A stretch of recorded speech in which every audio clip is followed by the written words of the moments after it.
Keep kicking it. I think I hit this desk and different parts of the chair and everything. Like, Yeah. just I never notice it until I go back to edit the episode. Listen to it and I'm you're like, what? I try to edit that stuff out, you guys, but when it shows up in the episode, it's just because I couldn't. We're human. This is the Witches, Magic, Murder, and Mystery podcast. And I am Kara. I was taking a drink and she was about to say, and I'm Megan. I'm Megan. That's Kara. Hey, guys. Hey. Happy Tuesday. I've got an episode for you. Do you now? I do. I also have a pounding headache, and I'm on a wide variety of medication. This is a lot of I'm a little like, whoa. Okay. When I was trying to think of what to do this episode on, I was talking to a friend of mine, and he mentioned sleep paralysis. And I was like, I have that. Wait. Okay. I didn't mean to tell you what it was. Okay, do it again. I won't. Go back. I'm going to. Did I mention I'm on a lot of medication? Okay, go back. Say. Can you just pretend? Say you're Megan again. Can you pretend it's a mystery? Say you're Megan again. Megan. And I'm Kara. This is the Witches, Magic, Murder, and Mystery podcast. Great. I'm here with an episode. Yeah. Are you ready for this? A friend mentioned something about. Nope. I didn't say anything. I don't know. You're delusional. I'm high. Okay.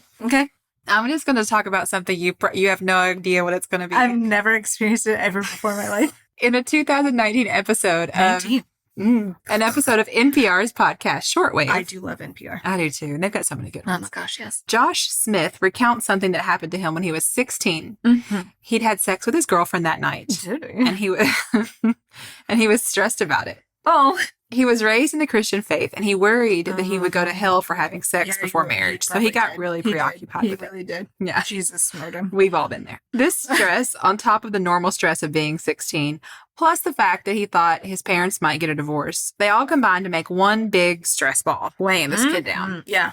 He fell asleep, but woke up around 1 or 2 in the morning. Next to his girlfriend or no? No. Okay. He's just back home. Okay. The room was completely dark. Uh-huh. A figure appeared out of the left side of my peripheral, Smith recalls. It was humanoid, and it was pale white. Oh, my God. No pigment in the skin, no eyebrows, no facial hair, none of that. But the eyes were the deepest of deep. Just darkness. Just the abyss. That's a terrifying description. Can you imagine waking up and there's like some humanoid, pale staring creature into your soul with its black eyes? Josh tried to call for help, but he couldn't move at all. Uh-huh. Then he saw a hand slowly creeping toward his face. In his mind, Josh started calling out for Jesus over and over because he couldn't talk to do it. And about 15 to 20 seconds later, the figure vanished. I would never sleep. Jesus took the wheel there. He did. But for Josh, at least, he had some idea of what was going on. He'd been dealing with this sort of thing since he was 5. He'd go to sleep, and he'd wake up in the middle of the night, unable to move. Although he's never been officially diagnosed, doctors agree, based on his description of his experiences, that Josh is dealing with sleep paralysis. Oh, gosh. Kara, have you ever had sleep paralysis? Megan, I have it all the time. All the time? All the time. Oh, my God. It's terrifying. Mm-hmm. Sophie can astral project herself into places. It's really cool. Like, her stories are insane. Like, very accurate, too. Oh, my God. Yeah. But no, I get sleep paralysis to the point where, like, I've never done it with you around, but I'll be laying there drenched in sweat. And it only happens when I'm laying on my back. Like if I fall asleep and wake up on my back, eyes will open and the dream, it's not even a nightmare at that point, but the dream that I'm having will be happening in the room that I'm in. So I can still see, like if it were a hotel room, I'd see the dresser, the TV, the curtains and stuff, the bed, but I can't move. I can't speak. I can cry, but I can't say anything. My breathing changes. So it's insane. My brother, I know twice when I was a kid. So my brother's 6 years older. So I would have been like middle school age probably when this happened. But there was 2 times where his room was across the hall from mine upstairs and our rooms were the only ones upstairs. And he woke up not screaming, but like, you know, panic, terrified, yelling. And he was yelling like, get off me, get off me. And I remember being like, what is happening? Yeah. Somebody tried to get me. I assumed, of course, that it was a nightmare. Yeah. And now that I've read about it, I'm like, I think it was sleep paralysis. I think that's what he had. Because I'll go into the description in just a second. But I'm like, that's what it was. Yeah. And another friend of mine talked about the same thing. And he was like, you know, it felt supernatural, you know? It's crazy. It's usually stress induced for me. Yeah, well, that's one of the things that they think is a trigger for it. So sleep paralysis is the inability to move or speak upon falling asleep or awakening, and is often coupled with hallucinations. In particular, people with sleep paralysis tend to hallucinate a human-like shadowy figure approaching them, who then sits on the sleeper's chest and suffocates them. These general characteristics of the experience are reported worldwide, regardless of cultural context. A lot of the time, sleep paralysis is also accompanied by noises like a loud buzzing, sensations of being dragged out of bed or flying, and difficulty breathing. And about half the population has experienced it, which I thought was surprising crazy. that it's that many people. Yeah. One of the articles I read said about 1 in 5 people has had sleep paralysis at least once. Oh my gosh. Which I don't think I've That's ever a had lot. it. And I feel like I would remember because it seems really terrifying. I'm your 1 in 5. Yeah. Yeah. Good. Still, even though it seems pretty prevalent, we still don't know what really causes it. People all over the world have developed their own cultural paranormal explanations for it. So let's take a look at a few of them. Let's deep dive into it. Also, pronunciation disclaimer just forever. Guys, I on all just these, butchered okay? everything in mine, so don't even. We're about to go into different countries with different languages and They may different have words. Apologies in advance. Okay. In medieval England, sleep paralysis is caused by an incubus or a succubus. Oh. So a lot of us have heard of this demon. Yes. The incubus attacks women. The succubus attacks men. Basically, the demon lays down on a person while they're sleeping and tries to have sex with them. And that probably sounds fun to some of you, but trust me, it's scary. Creepy. It's so Scary. creepy. In Scandinavia, they have the mare, which is short for nightmare. Oh. The mare is a damned woman, and her body is carried mysteriously during sleep and without her noticing. In this state, she visits villagers to sit on their rib cages while they're asleep, causing them to experience nightmares. Huh. In the southern United States, we have the same lore, except she's known as the night hag. Huh. I also found one reference that said in the southern United States, sleep paralysis is sometimes referred to as witch riding. So I'm just going to leave that right there. It's like I only saw it in one source, and I live in the southern United States. I've never heard it in my life, but I couldn't leave that out. Kara's about to explode. It's like so many jokes. My head hurts. I have so many things to say. In Fiji, the experience is interpreted as kana tivaro, which is being eaten by a demon. Oh. In Mexico, sleep paralysis is known as se me subió el muerto, roughly translated as a dead body climbed on top. Oh, God, no, thank you. I know, like that's terrible. No. In Catalonia, Spain, it's believed that a black animal invades houses at night and steps over the sleeper's chest, causing sleep paralysis. Of course, it would be a freaking cat. I know. Cats sit in the weirdest places. Oh, I know. And that sounds similar to Italy, where the pandafesce is often described as a malevolent witch or a terrifying giant cat. Okay, of course it's a cat. Yeah. In South Africa, it's caused by Sagatelelo, which is black magic, involving a threatening dwarf-like creatures called Tokoloshi. Yep, I like those. In Turkey, it's referred to as Karabasan, a wicked supernatural entity wearing a wide-brimmed hat enters into the room and strangles the victim with its hands. Jesus. I know. There's a few more. Canadian Eskimos attribute sleep paralysis to the spells of shamans who hinder the ability to move and provoke hallucinations of a shapeless presence. I see that. That's I can definitely. In the Japanese tradition, sleep paralysis is due to a vengeful spirit who suffocates his enemies while sleeping. Oh. So you can see a lot of common themes. Yes. A lot of people, it's like some kind of humanish creature. That's vengeful. And it lays on them. Like they feel a weight on them and they feel like they can't breathe. So here's what happens when we sleep. Here we are with another science lesson with Megan. I love it so much. We go through cycles of REM and non-REM sleep. REM, REM stands for rapid eye movement. Your eyes move around quickly in all directions, but your brain doesn't get any visual input from it. And REM sleep is when we dream. So you fall asleep, you go through a non-REM cycle first, and then a REM cycle, and then non-REM, and you're basically in and out of REM sleep throughout the night. During REM sleep, your brain is super active, but completely asleep. And neurotransmitters send a message to your voluntary muscles telling them not to move. It's called REM atonia, and it keeps us from physically acting out all the stuff we're doing in our dreams. Because if not, you would just be sitting there like running and moving your hand. You know what I mean? And so your brain's like, don't do that. Like, stop. Let's stop. Just lay there. Let's just stop. All of that's completely normal. This atonia thing is something we all experience. It's just that you're not aware of it. Right. Your brain is unconscious and fully asleep. Uh-huh. With sleep paralysis, your body still does all these totally normal things, Oh. except now your brain is wide awake and fully conscious. Mm. So that's the theory on what it is, but we still don't know why it happens. Yeah. We do know some of the more common triggers: stress and disrupted sleep schedules. And there may also be links between sleep paralysis and anxiety disorders or panic disorders. Oh. Sleep experts also think there might be a genetic component. Oh. About 75% of the time, sleep paralysis involves hallucinations, and the majority of them are frightening. Right. Like I told you when I went through all those cultural variations of the demons, the whole feeling is like something sitting on you or choking you and you can't breathe. I think it's really interesting that that's what everyone experiences, and they all have this very similar paranormal explanation for it. Remember how the REM atonia thing paralyzes your involuntary muscles? Yes. So your heart and your lungs, they're not involuntary. Right. So it's not like everything stops. Yeah. But the muscles in your arms and legs are what kind of more affected. Yeah. So during REM sleep, your breaths are quicker and more shallow. You're kind of on autopilot. Yeah. You're not really in control of your breathing. You know? Right. You're not thinking Your about body's it. just doing it. Yeah. So when you have a sleep paralysis event and your body is doing all these things, but you're aware of it, like you try to take a deep breath and you can't because you're still in that atonia state. And then of course you panic because most of the time we breathe without thinking. Yeah. We don't have to think about it. It's a reflex. Yeah. And then if you start thinking about it, then you're like, how am I supposed to? Yeah. How does one breathe?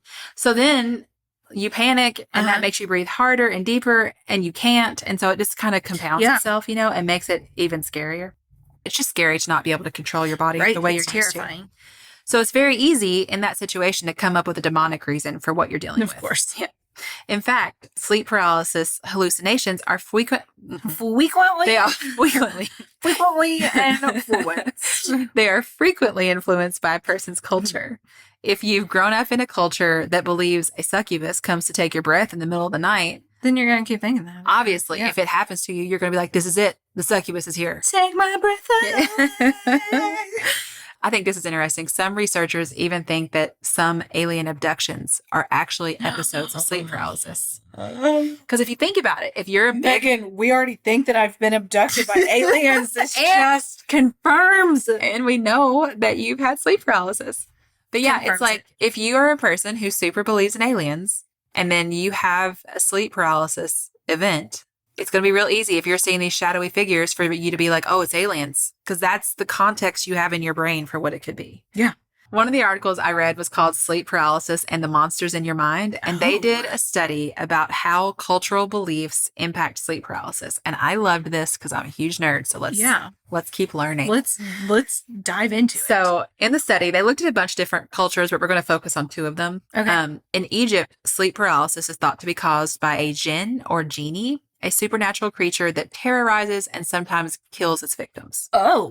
But in Denmark, Danes believe that sleep paralysis is a symptom of severe stress. They don't have some big creature. I love Denmark. I want to go. A Year of Living Danishly. If you all have never read that book, read it. It's so good. This study. Of course, they'd be the practical ones. I know. They're like, it's stress. Everybody calm down. Stressed. This study said that it appeared that the more people fear sleep paralysis, the more they experience it. And the stronger the effects are. So, not just in Egypt, but in all cultures where there's like a scary supernatural explanation. Yeah. This lore around sleep paralysis is different than other cultural supernatural explanations for things.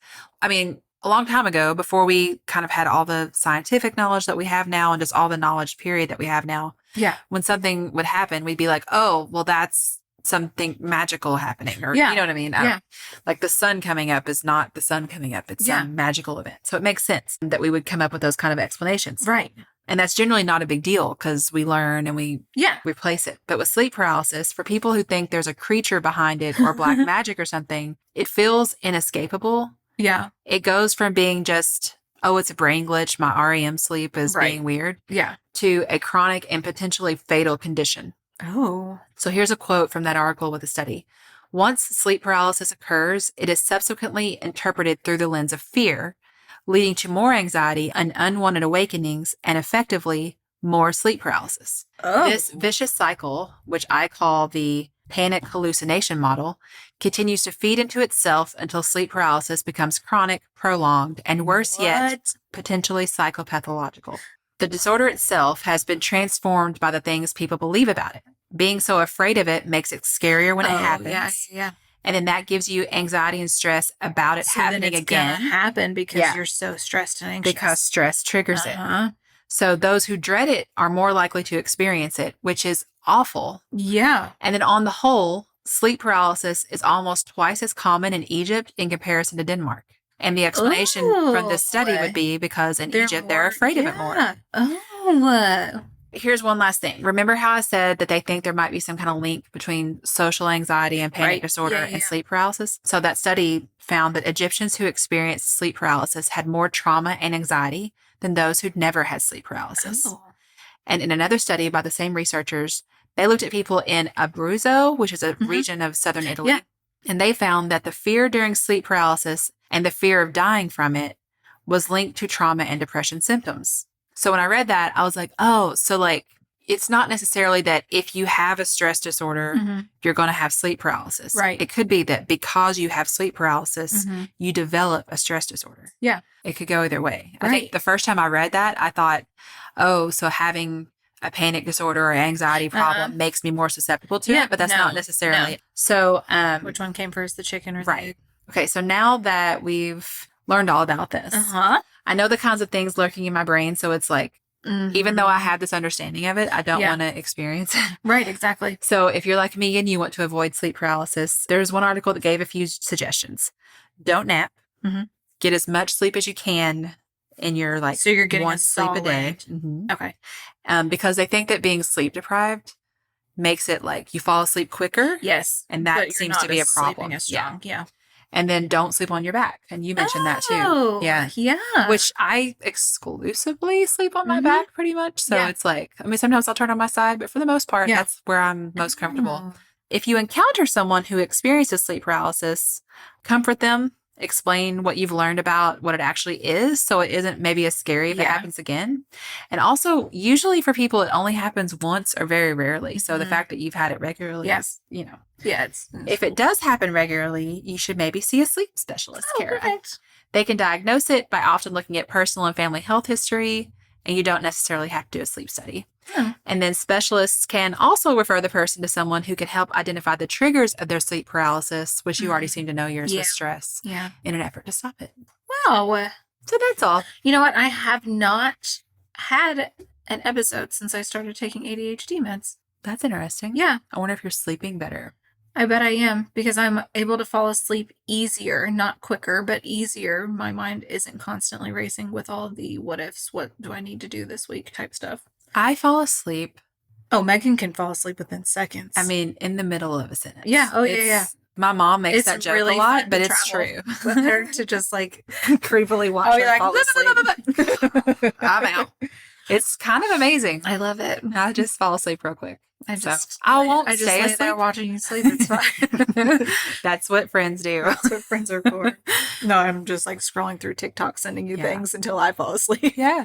So that's the episode this Tuesday. That's a good one. I thought it was interesting. Yeah. I really didn't know a lot about it, and I didn't know how much there would be to say about it until I really started looking into it. But I think the whole thing about how the context of your culture, because that's true for a lot of things, right? It's really just easily on display with sleep paralysis. But, you know, our brains kind of take what's around us and they just absorb it, even though we don't even notice it. Like you'll see, I don't remember what article, and maybe it wasn't true, but it says that you don't see faces that you've never seen before in your life. Like you don't just like make them up in your dreams. Like the random strangers that are in your dreams are actually people you've seen, you just haven't paid attention to. But you had that story idea as like in the back of my head as like a possible like, thing to write about. You should. And I've also had the thought of like, if you're dreaming about a person who's just some random stranger, are they dreaming about you? Are they dreaming about you? Yeah. And what does that mean? And why? Yeah. Okay. Well, thank you guys. Thank you so much. We would love to hear from you. You can find all of our contact info in the show notes. Yep. We'd love for you to join the Facebook group. Yep. Oh my gosh. Everybody's so active in there. It's my favorite. It's so fun. Yeah. Okay. We love you so much. Goodbye. Goodbye.